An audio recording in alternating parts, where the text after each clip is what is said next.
আসসালামু আলাইকুম, সেরাগাঁও পেস্তে আমি মোহাম্মদ জাহিদুল ইসলাম। দেখতে পাচ্ছেন হিমসাগর আমের বাগানে আছি। আমার হাতে একটা গাছ পাকা আম। মাশাআল্লাহ, আমি যে মিষ্টি ভাই হিমসাগর আম।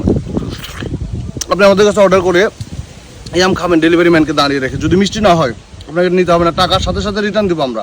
আপনার হয়রানি যে হয়েছেন আপনি, এটার জন্য টাকা রিটার্ন করবো আপনাদেরকে। এত মিষ্টি আম ভাই, এত গ্যারান্টি সহকারে দেওয়া যাবে, মানে এটা বলা যাবে যে আপনি আমাদের সাতক্ষীরার হিমসাগর আম অর্ডার করে যদি মিষ্টি না পান তাহলে 1 লক্ষ টাকা পুরস্কার, এরকম একটা লোভনীয় অফারও দেওয়া যায়। এত মিষ্টি। আমরা বর্তমানে অবস্থান করছি সাতক্ষীরাতে, সাতক্ষীরা হিমসাগর একটা আমের বাগানে। এই বাগান থেকে আমরা ডিল করেছি আজকে। আগামীকালকে থেকে এই বাগানের আম হারভেস্ট হবে এবং এই বাগানের আমগুলো আপনাদেরকে দিব। এই বাগানের আমের সাইজ একদম ফ্রেশ আছে এবং সাইজও বড় বড় আছে, মানে 4টাতে বা 5টাতে কেজি হবে, মানে এভাবে 4টাতে 4-5টাতে কেজি হবে। তারপরে আমরা সর্বোচ্চ বড় সাইজের আম দেওয়ার চেষ্টা করবো। আপনারা যারা বাগান থেকে ফ্রেশ আম খেতে চাচ্ছেন, তারা তো বাগান থেকে আম ছিঁড়ে খেতে পারবে না, তারা অবশ্যই অর্ডার করুন আমাদের কাছে।